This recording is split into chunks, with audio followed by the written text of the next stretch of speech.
Hello everyone, welcome back to my YouTube channel. My name is FPL Roxas, and today I will be sharing my Game Week 5 team selection.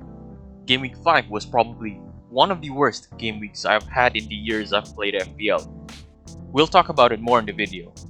I'll be discussing my team selection for this week, and then I'll go through some of the transfers I plan to make for the coming game weeks. As usual, feel free to subscribe if you found my video enjoyable. Alright, let's start the team selection video. So far, I've had my worst start in the years I've played FPL. I ended that disastrous game week with 35 points. Only 3 returns from the team, with Haaland scoring 1 goal, Saka assisting 1, and Watkins assisting a penalty. That dropped me all the way to 3.8 million in the overall rankings. That's a huge drop. That's a 1 million drop. It's really bad. I've never been this low at this point in the season, which just shows how difficult it is to navigate through the start of this season. It's also not that great that my bench is pretty weak, with Baldock being injured and Mubama securing no game time. As disappointing my FPL season's been so far, all I can do is just look forward and think of ways to regain my points and be ranked where I'm aiming to be in the future game weeks. Alright, so here's my team for game week 6. I have made an early transfer earlier in the week. I brought in Julian Alvarez and took out Ollie Watkins. I wanted to get rid of Watkins, and his price was going to drop soon at that point in the week. And Alvarez was also the main player I wanted to get for this week, and he was also rising in price.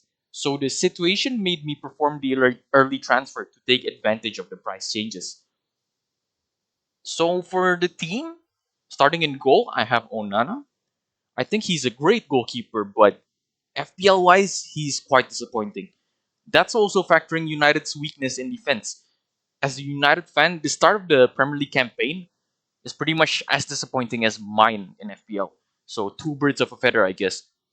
This week he's got Burnley away. That's usually a game where you can expect a clean sheet, but United's not at their best defensively at the moment. So it won't be as easy to get a clean sheet as people think. I would personally avoid any United defensive assets at the moment. For the rest of my defense, they've got pretty decent fixtures. For Akanji and Estupinan especially, with home fixtures against Forest and Bournemouth, but all is good until they get benched, because the European competitions are underway, so there's bound to be rotations coming quite often from this point onwards. So it's important for us to get as much information before we select these players in the Champions League, Europa League, and so on. Chilwell has Villa away from home. He was also a surprise benching last week after starting all the games this season. He would have had the clean sheet points if he actually started, maybe even an attacking return, maybe. So yeah, the defense looks pretty good until maybe they get rotated. I hope not. Moving over to my midfield, we start with Saka against Spurs at home. I think it's a pretty good fixture for Arsenal because they're they've been on fire so far. But Saka's been a little bit quiet for the past few weeks, to be honest. I'd say he's not as much involved in the Arsenal attack as I hoped to be. He did get an assist for their win against Everton and a goal during the Europa League game, though. But he's still one of the players I'm maybe moving away from soon. For Bruno and Rashford, they got Burnley away. Bruno had a disappointing week, but while watching the United game, even though it was a tough defeat, I could see glimpses of hope for the United attackers. Hoyland's arrival really complemented Rashford. We saw a glimpse of it with the disallowed goal where Rashford assisted Hoyland, and also in the Champions League where Rashford assisted Hoyland in an actual goal against Bayern. So I'm sure we can see a lot more of this from now onwards. Madison I brought in last week for Luis Diaz, as I feared Luis Diaz would be benched, and I was right. However, the net points was still zero, as Madison only had 1 point in total last week from a yellow card and no returns at all. He should have gotten an assist from a clear penalty, which was somehow not given by VAR. I brought him in as a long term hold, so I really don't mind the Arsenal away game this week. He has the ability to get me points even during the tougher fixtures, so here's hoping that happens. Mbumo's got Everton at home. Better fixture compared to Newcastle last week. I'll be expecting a lot from him in this game. For the forwards, I have my newly brought in Alvarez alongside Holland. I really wanted to bring him into the team weeks before, but I had other problems in my team that I had to patch up. Looking back, I would have had more points if I ignored them and brought Alvarez in instead. But I think it was a rational decision at that time to play it safe and fix my team's problems first. Alvarez is currently the second highest scoring asset in FPL, 2 goals and 5 assists so far. Now they have Forest at home, and City won during the same home game last season 6-0.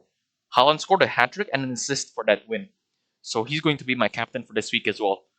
Alvarez also scored during his cameo in that game, and now that he's occupying De Bruyne's position in the starting 11, like also as a second striker, I think he'll be heavily involved just like the previous game weeks. Now let's look at my transfer plans for the coming game weeks.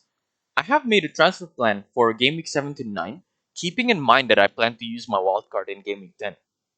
The transfers are still able to change, so these are just some of the players that have caught my eye. For game week 7, it'll be Mubama to Morris. Luton is still looking rather weak, but Morris is still their main attacking threat.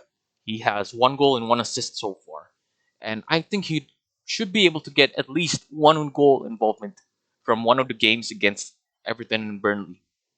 I have Gabor in my team as well, so if Luton does perform, that Luton double game week could be huge for my team if I do bring in Morris as well.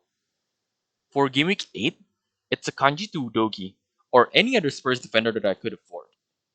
From game week 8, City's fixtures start to look pretty bad in a defensive perspective, so it feels right to move on from Akanji. Spurs will have a very good fixture run from game week 8. They start with Luton and then Fulham and Palace. Spurs are looking strong with their new style of play under Postecoglou, so I'm looking to capitalize on that by getting an additional Spurs asset in Dogi. I could also bring in a Newcastle defender. That's what I'm considering as well. But I'll have to see if they can get another clean sheet this week. For Game Week 9, there isn't any specific players I have in mind that will be like a great pickup. One I'm considering is Saka to a West Ham midfielder. I chose Ward Prowse for this segment.